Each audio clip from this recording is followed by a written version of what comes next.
It's hot outside.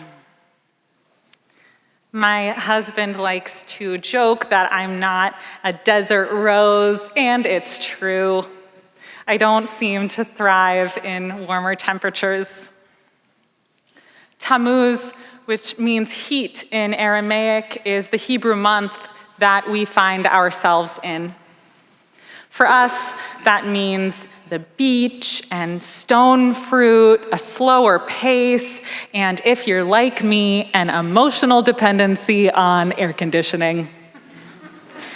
It also means that sooner than we think, the high holy days will be upon us. The Hebrew months align with agriculture in the land of Israel, and in Tammuz, the land is typically dry and barren. In present-day Israel, with the heat comes violence as the country frequently shelters herself from rockets flying through the sky during the summer.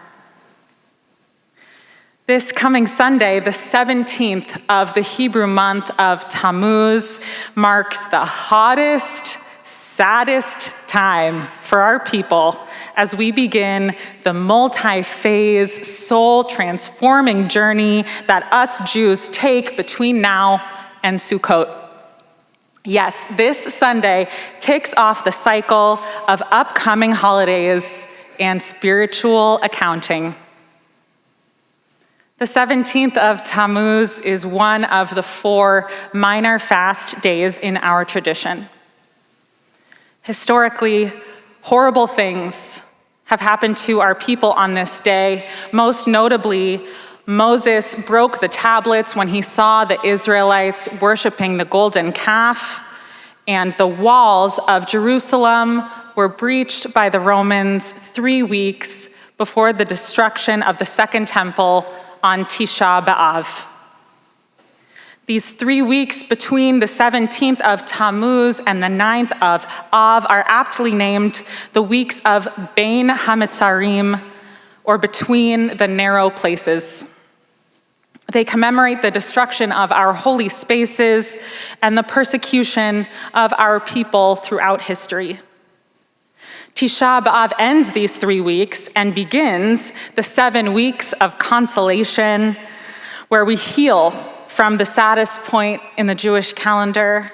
We prepare to look inward and we move towards Rosh Hashanah. These next 3 weeks, they represent feeling confined, distraught. The sun blazes, and in a way, we do too. I know I'm not alone in feeling lately like everything is on fire. The overturning of Roe versus Wade, the unrelenting rise in COVID cases, the disturbing information we receive about the insurrection at the Capitol, the disregard for the lives of women and children in this country. I could go on and on. Systems that we thought were stable are in fact incendiary, and the flames roar. The heat of Tammuz is a perfect backdrop for the reality of a world that is both literally overheating and ethically melting down. Fire is certainly a destructive force, making it difficult to see its regenerative possibility as nature's mechanism for clearing out what is dead and allowing essential nutrients to return to the soil. While heat can burn us, so too does it warm us and sustain us, enabling us to cook and drink clean water, and even to bend what might seem immovable.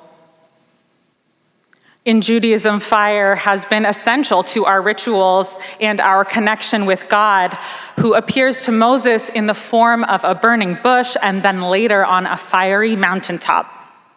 Flames begin and end the holiest day of our week as we kindle flames to welcome Shabbat and light a Havdalah candle to escort her out. So too does fire consume Aaron's sons, Nadav and Avihu, in their death, and God set ablaze the wicked cities of Sodom and Gomorrah. Paradoxically, Fire illuminates the most beautiful elements of our Jewish lives and has been a tool in instances of complete destruction. While sitting with the wreckage, it can be difficult to see a silver lining, but our Jewish tradition steers us toward one anyway. After the destruction of the Second Temple in Jerusalem, the sages walked through its ruins and they wept, but not Rabbi Akiva. He was joyful. He even laughed.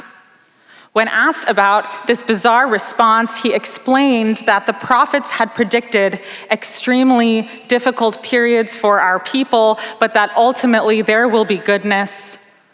He said, "Now that I have seen the worst has come to pass, I am certain that so will the good." Our Jewish calendar teaches us to anticipate this goodness. The heat will clear, we will be consoled, and we will be renewed. Right now, the fire of dread and anxiety and sadness is with us in the narrow place. On this Shabbat, leading into the 3 weeks of crying out, my hope is that we can embrace the fire we feel and know that it will make space for new growth, to use these flames for something sacred. I pray that this heat can mold what may seem to us as unbending. As we weep over destroyed temples, broken tablets, and broken hearts, may we know that we will leave this narrow place and goodness will surely come. Can you hear Aronson?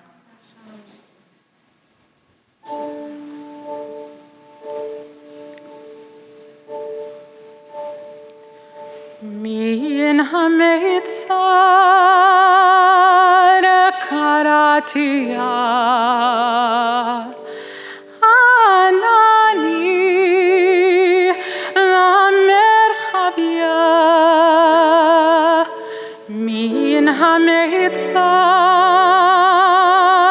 karatia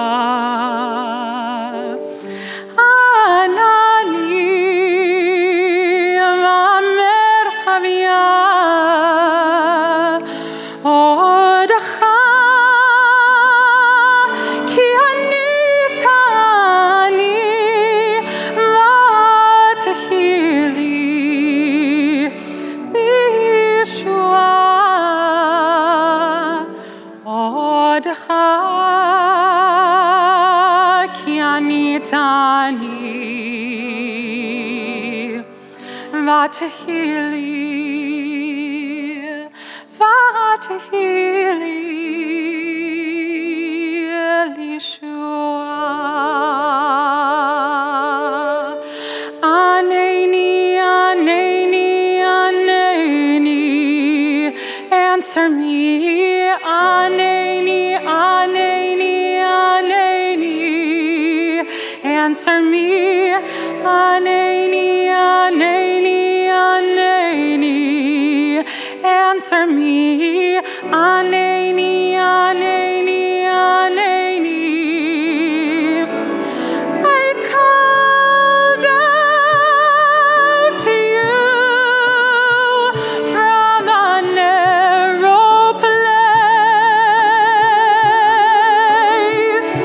Your answer came to me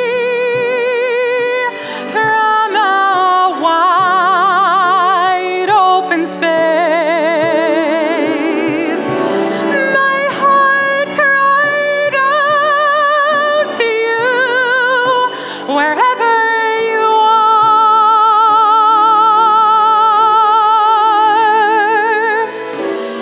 Your hand reached out to me.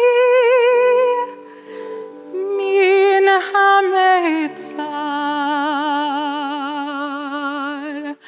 Anneini, Anneini, Anneini, answer me, Anneini, Anneini.